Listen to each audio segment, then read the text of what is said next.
Hi guys, welcome to episode 12 of our Let's Play. So, we're just in the chest room at the moment. We've made a couple of changes to the Buildcraft room, which I'm just going to quickly demonstrate.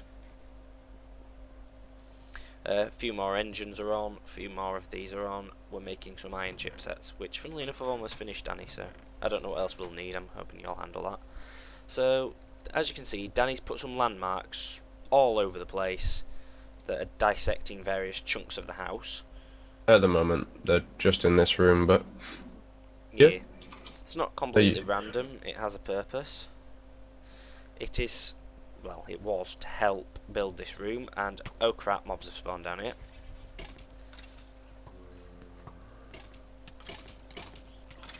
We'll have to torch this place up in a moment. I But, got that. Got tons of them on me. right, so, what I'm going to show you is this wand of equal trade here. Now, it's crafted using Thermcraft, and if you shift right click on a block, it starts magically shining there. Now, I believe just right clicking on a wall Yep. or on a block type, what it effectively does is it exchanges them. So it's taking stone out of my inventory and replacing the dirt with stone, and it's breaking the dirt and putting it in my inventory. So I'm just going to have to chuck a bit to you, Danny, because my inventory is a bit full. So basically, just by walking around,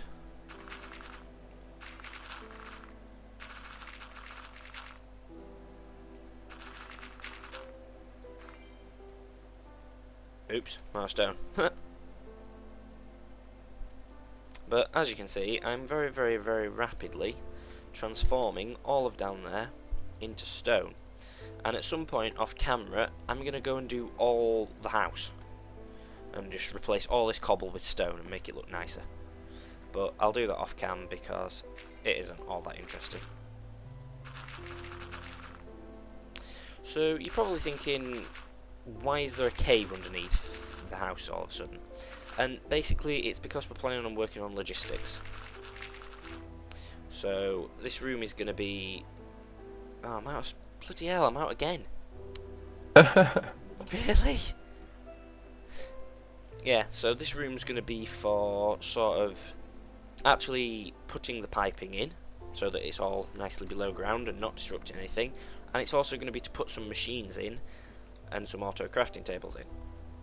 Now, I believe we're going to expand it further across the house as well, aren't we, Danny? Yeah. So we'll do that off cam and come back when we finish the room, and then yeah, that'll be that. So we shall see you in a short while. Alright guys, so we're back. So first things first, need to craft up some diamond transport pipe. And also, while we're on that, I need to also craft some redstone torches. Right, now, if I've got this right... Now, I know you haven't seen how to make these chipsets that I'm using, so I'm going to show you that in a minute. But first... there you go, basic logistic pipe. Right, now, the chipsets that we're using are made on here. And basically, if you put some redstone in, you can make redstone chipset, like Danny showed in the episode where we set it up. If you add diamonds in, you can make a diamond chipset. If you add gold in, you can make a golden chipset. If you add iron in, you can make an iron chipset, and so on. Now, they all need redstone alongside them to do that. So, anyway, back on to the point of this. So, the first thing is, we're going to need to make something called a chassis pipe. And that is made using basic logistics pipes and 3 chipsets of some description. Now, the Mark 1 chassis pipe is just a redstone chipset. The Mark 2, which is the ones we want, is iron chipset. And then finally, one Mark 3, which is golden chipset. Now, I'll explain the purpose of those pipes in a short while, but we just want us to get them crafted up. Now, along with those chassis pipes, we need to craft up the request pipe. You want me to make a diamond gear quick? Nope. Run to the chest with the assembly table. There's a diamond chipset already in there. Alright. And bring me 2 golden chipsets as well, would you? So Need both of these chipsets? You probably will, for the quick sort module as well. yeah, that's what the other one is for. I made 2 specifically for that. I remembered, like, at the end of yesterday. So just pop the 2 gold ones on either side. They're in your inventory. Right. So that's the request logistics pipe, which is all well and good, but you need a buildcraft wrench to use it. Pop a diamond chipset on top, which is only a diamond and a piece of redstone, so it's not that big a deal, and you get the Mark II logistic pipe. Now, I'm just going to place this, and it's obviously not going to do a lot, but as you can see, it brings up this interface here. And if this was actually connected up to anything, you'd be able to request items. But obviously it isn't at the moment, so we can't do that. But we will be able to, and I think you picked that up, Alec. I got it. Oh, right, yeah. So I'm actually going to place that right now because I know precisely where we're putting that. And oh no, I'm in the wrong room. That was clever. Yeah, it's going right here, and as you can see, it's connected up to that chest, which is absolutely full to the brim of crap. But we will handle that in a moment. But basically, now when you request an item, it'll be dumped in that chest. So you can just quickly request an item and then go, alright, I'm just going to go run over here and do this. And then you can come back and it'll be sat waiting for you in your chest. So that just makes things a little more user-friendly. So that's in place, and obviously we're going to link things up to it. But before we do that, I'll show you down here. Now, there's 2 machines here, a rotary macerator and an induction furnace. I'm going to place on top of the rotary macerator the Mark III logistic pipe chassis thing, and on the induction furnace I'm going to place the Mark II. Now, I'm going to leave it at that for now, because basically they will have a purpose, but not right this minute. So, stuck again? No, I didn't really want to be down here, but you did that thing. Alec, you can just go up the ladders over here, or use your book. But yeah, anyway, so we'll pause the video here, and what I'm going to do, with Danny's help, and probably Alec as well, is lay the framework for the sorting system, which we're going to build.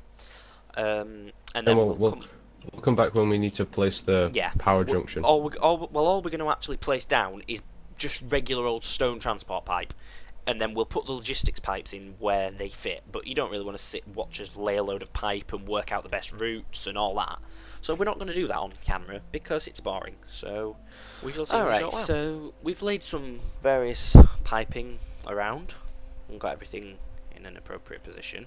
So firstly, I'm just going to pop a basic logistics pipe here, and that's because you need to lay one every so often, and that can't really be avoided.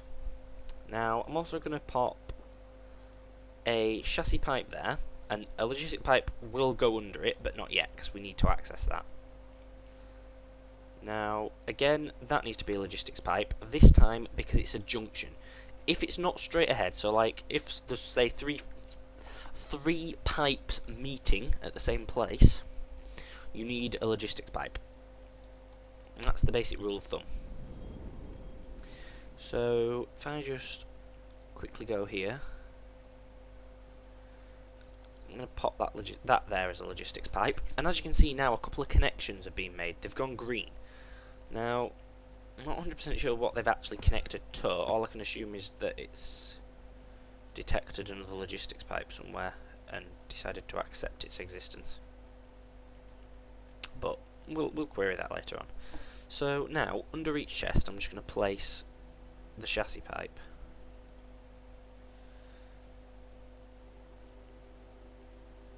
And as you can see, they're all turning green as they link up with each other, but they're not actually linking anywhere else, so they're not turning green like anywhere else. And I haven't brought any spare stone pipes down with me like a total noob, but not a huge problem.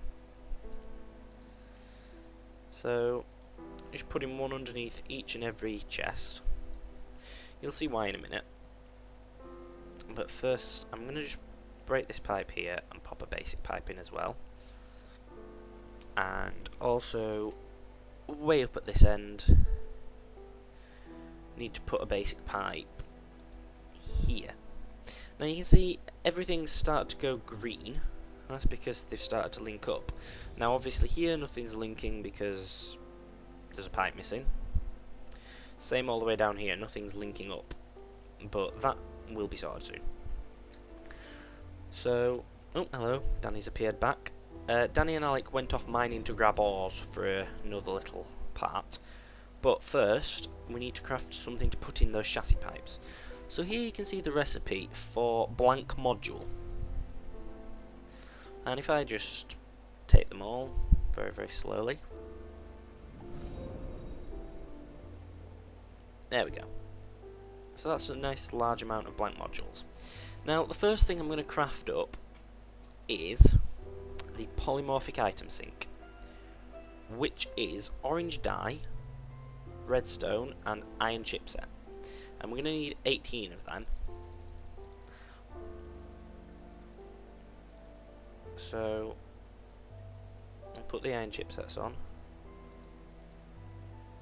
Which module are you making now? Polymorphic? Yeah. Don't think we've actually got any orange dye. I don't think I got any of that. Okay. I don't know. I'll check the organics chest. There'll be some in there. Oh, aye, there's loads of flowers. It's all good. Okay. We're okay. Orange flowers specifically? No, we need red and yellow flowers. Yeah, but there's actually an orange flower, isn't there, that just makes orange dye straight up. Oh, I didn't know that. Well, if there is, I've never used it.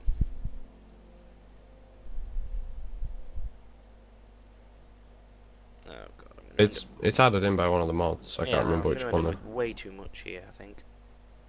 I think I've got too many there. You only need 18 of it. Right. So that's the polymorphic item sink. Now, Danny, do you object to me chucking some crap at you? Good. No, that's fine then. Nice of you to ask before you do it. I did. I just didn't give him much option to disagree. There we go. Right. Now that my inventory is a little clearer, albeit in a very unfriendly manner, pretty much the same recipe again. It's blank modules in the middle. However, lapis, redstone, and golden chipsets. And it's 18 of these as well.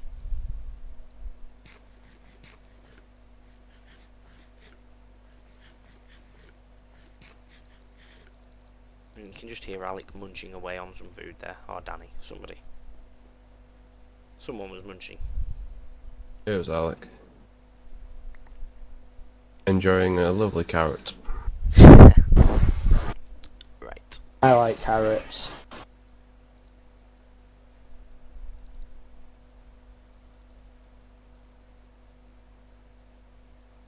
So, that is the provider module. Now, and then we're going to want some item sync modules, which is iron chipsets on top, redstone in all the usual places, and cactus green. So if I just run over nicely to the organics chest, should have enough there for enough cactus green for what I'm doing. Oh. Any reason you left, Alec, or did you just DC? I'm not DC'd, have I? Yep. Yeah.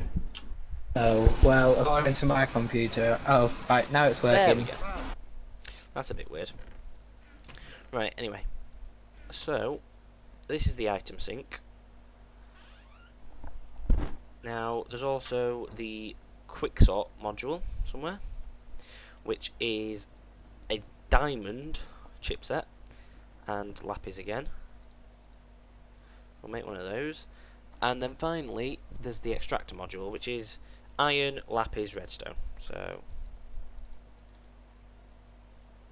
now I know this is a hell of a lot of crafting, but It's all good. Now, if you put some some golden chipsets on, you get the Mark II module. And then if you put diamond on, you get Mark III. Now we're going to use Mark IIIs because we're just that cool. But seriously, there is a reason. So, with all that ready, I'm going to go grab my Buildcraft wrench, which is hopefully in the tools chest. Nope, it's not. Do you have it, Danny? I got one of them, but Well, no, it's in the Buildcraft chest where you put it. oh, did I put it in the Buildcraft chest? Probably. I think it was you. I normally put it in the tools chest. Oh well. We found it. It's all good. Oh god damn it. You keep doing that.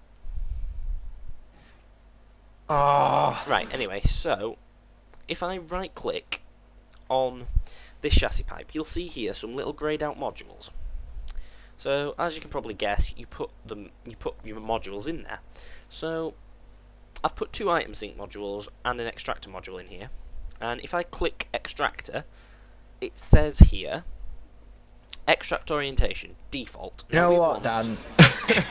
You're such an ass. Did you drop him again?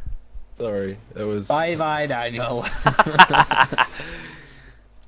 So, as you can see, I've just set that to side. Now, this is part of logistics pipes, and it's called sneaky pipes, isn't it, Danny? I think. No. Not really, that's a totally different mod. Oh, is Carry it? on. Oh, well, Yeah. it's a similar principle to it anyway, but basically it means that you can tell the pipe to behave as though it's connected somewhere other than where it is.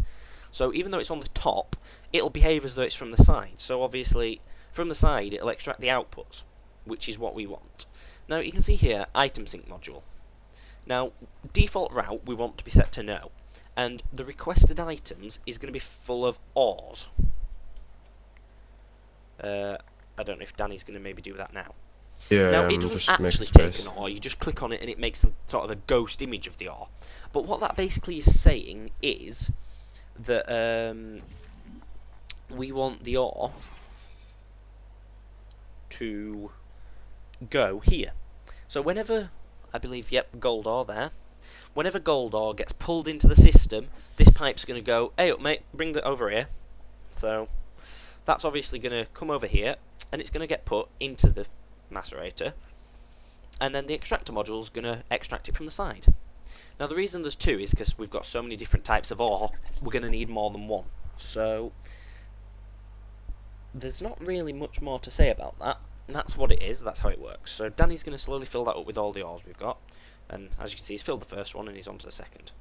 And the extractor module just is, it just does it. Now on here, same sort of principle, except we only need the 1 item sync module. Again, the extract wants to be the side. The reason we only need 1 item sync is because, as you can see, there's tin, silver. So there's 2 of each type of ore, not every single one, but some. And when that gets macerated, it all becomes the same dust. Which means that even though there's 2 tin ores, there'll only be 1 tin dust. So this is obviously going to want to request the dusts, but it's only going to have 1 tin dust to request, so we don't need a second item sync, really. Hopefully. We might, and we'll add one in if we do, but for now, I don't think we will, and neither does Danny, so that's good enough for me. And then obviously it'll turn into bars and get extracted, and then it'll pump back along the system.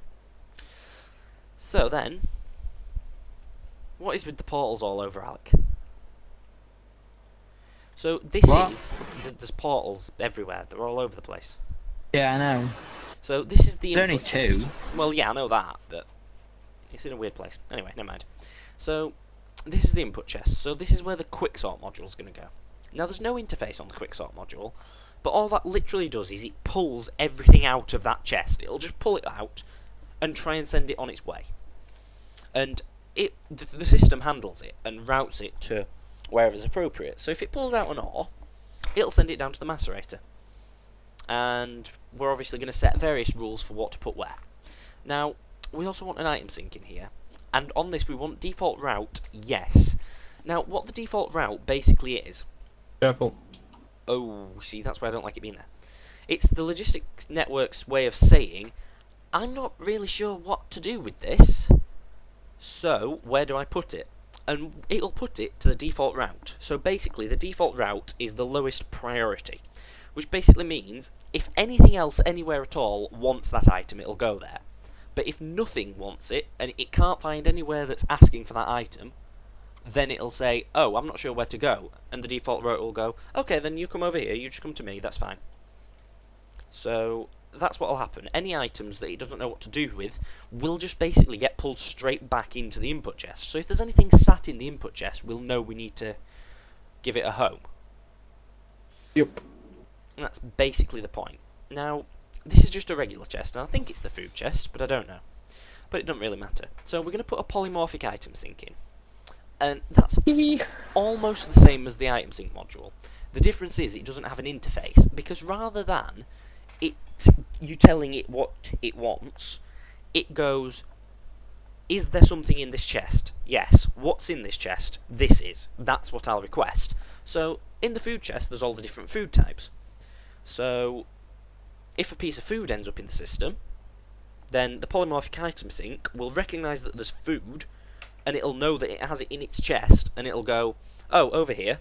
So, it's like the item sync, but rather than teaching it the individual items, you just put an item in a chest, and then the polymorphic item sync will go, okay then, fair enough, I'll do that. Now, this is the provider module, and You also might want to point out that, yeah, it works like that until there's no more room in the chest, well. and then it goes on the priority of it'll send it to the default route, or the next one along, yeah, the furthest one away that's, after. that's the same for anything. If it tries to go somewhere, and it can't, it'll go to the default route, or, as Danny said, to the next distance, because obviously it goes to the closest one. So if there's two things wanting it, it'll go to the nearest inventory, and if that's full, it'll go to the second furthest away, and so on, until there's nowhere that wants it. Then it'll go to the default route. And that's why the input chest is the default route. Because if, say, an ore went along to the macerator, and the macerator was full, it'd go back to the default route. But that's the input chest, so that quicksort module is going to keep trying to send that ore until the macerator becomes free, and then the macerator will take the ore. So that's why that's there, because not only can we find stuff that doesn't know where to go, but it'll allow backlogs to just sit in that chest and eventually just get filtered away anyway, just at a slower rate. Yep. So and that's why we've done that. Now, this interface is pretty simple. It's got include and exclude. Now, it says here, items to provide or empty for all, which basically is saying, if you want it to just do specific items, put them in here. Or if you want it to do everything, then just leave it empty. Now, the include and exclude mode basically means either you're saying only provide these items, or you're saying provide anything but these items, depending on the mode. But we just want it to provide anything it's got. Now, the provider module is slightly less active. It sort of thinks a bit more, really, because it doesn't just pull the items out of the chest and send them. It waits for something to ask for them. So, like, for example, the request pipe that we've got hooked up that we can click on, that I showed you in the previous clip when I crafted it. If we request an item from that, because it won't be flowing, or it's very unlikely it'll be flowing around the network, instead it'll look to the provider modules, and it'll say to the provider modules, can you give me this item? And the provider module will look in the chest and it'll go, no I can't, or, oh yes I can, there you go. So the provider modules, they're not as passive as the other items. They have to actually be stimulated. They have to be told that they need to do something before they'll do anything. Otherwise they'll just sit there and enjoy themselves. So you can see here there's this switch button and it says mode, normal inventory. Now if you click it, you'll eventually get to the one I'm looking for, which is leave one item per stack. And what that means is if you've got 64 redstone in, the provider module will only send 63. It'll leave one in, and the reason for that is the polymorphic item sync needs an item in the chest to know what to allow in. So if you want redstone in that chest, but your provider module takes it all, it's not going to know. So you need to leave that, and you need to leave at least one. And that is the purpose of that. So, again, we've got an intersection here, so we need to put a basic logistics pipe in, and then a stone pipe to hook it all up. And as you can see, everything's hooked up here. And it's going to be the same for every single one of those. It's just going to be polymorphic and provider. So I'm going to put all those in off cam, because I've explained it and shown it, and we don't really need to go over it repeatedly. So, we shall be back. Alright guys, so everything's hooked up, and as you can see now, in here, everything's visible. Loads of stuff. So, if I want, say, 5 iron, I just click that and click request. But as you can see, it said no energy. Now, so I'm going to just have to, you know, go and grab it myself, which is a horrendous idea. I don't know who thought of that game, you know. Ooh, let's walk and grab stuff. Silly people. But anyway, yeah. So, if I just put this 5 iron in here, pop a basic logistic pipe in, pop a golden chipset, and a couple of pieces of redstone, you get this logistics power junction. And that's what's missing, because of course it's saying no power, which of course means please give me power. So if I come and just place this here, you'll see it's hooked itself onto that basic logistics pipe and onto that glass fibre cable. And as you can see, it's storing up energy. Now you can see there's a little conversion table. 1 MJ equals 5 LP, 1 EU equals 2 LP. So LP I believe is just logistics power, isn't it? Yes. So what that's basically saying is if you put a megajoule in, it'll give you 5 logistics power, and if you put an EU in, it'll give you 2 logistic power. So we're currently just going to use EU, but depending on how things go, we might change that. But for now, that seems like the best of option. So, I'll just come and have a look, see what this is actually doing to the MFE. It is draining it, but it's not draining it by a lot, really, because obviously there's all these geothermals still chugging away tirelessly. So it will drain the power, but that's just because it's charging up. Obviously, it won't be draining it that quickly just from general use. That's only because it's got to actually charge its power. Once that gets all the way up to the 2 million LP, it'll sit pretty and enjoy itself. So now, if I come up here... Another thing to point out is it uses one of those every time one item is routed by a basic logistics pipe. So it's not loads, but it's a fair amount. It does build up, so I mean, it'll build up, and from that point of view, we'll probably need to upgrade to an MFSU soon. But so, sorry guys. So now, if we just look, you can see all the various items. So something that I could request. What could I request to be sort of useful? I don't even know. Let's see, we've got lots of shards. I'm not even sure. I'll request some. I'll request that. No. I'll request some chicken here. There we go. So, requested 1 cooked chicken, request successful. And if you watch, eventually it should come flying up that pipe. Already there. Oh, yeah, the food chest right next to it. I forgot about that. Well, there you go then. Food chest basically here. Yeah, so now if I just pop the iron ore in, you'll see, in a second, hopefully, it'll disappear out of there. There we go. And if we quickly jump down, I think we've probably missed it, but there you go, you possibly just caught your eye. Oh. Yeah, Oh, it's going to steal it, yeah. yeah, because we haven't done dust. So, as you can see, it's pulled it back up, and it should, in theory, have arrived in this default route. And it has. So, I'm going to take it, I'm going to run down here. Because, of course, we need to tell this item sink what it's looking for. So, there you go, there's iron dust. And now, you'll notice in a few seconds, the iron dust will come speeding down here. Hopefully. There we go, it's detected it, it's brought it back down, it's cooked it, and there goes the iron bar. And if we follow its progress, you'll see it's flowing along here. And it's gone across here because that's the quickest route, and it's gone up into the bars chest there. So, as you can see, we just added this across here, and that's because otherwise, if we requested something from this corner chest, it'd have to go all the way round and all the way back along again. So, we've just given it a quick way, so that it can just cut straight through the middle. Which is brilliant. So, we're going to probably teach it the dusts now, and then we shall be back with a little something else. Alright guys, so this episode's about half an hour now, so we're going to call it a day at that. So, comment, rate, subscribe, and we'll see you in the next episode. But, before you go, here's a little hint of what's coming. See you later guys. See you later. Yeah.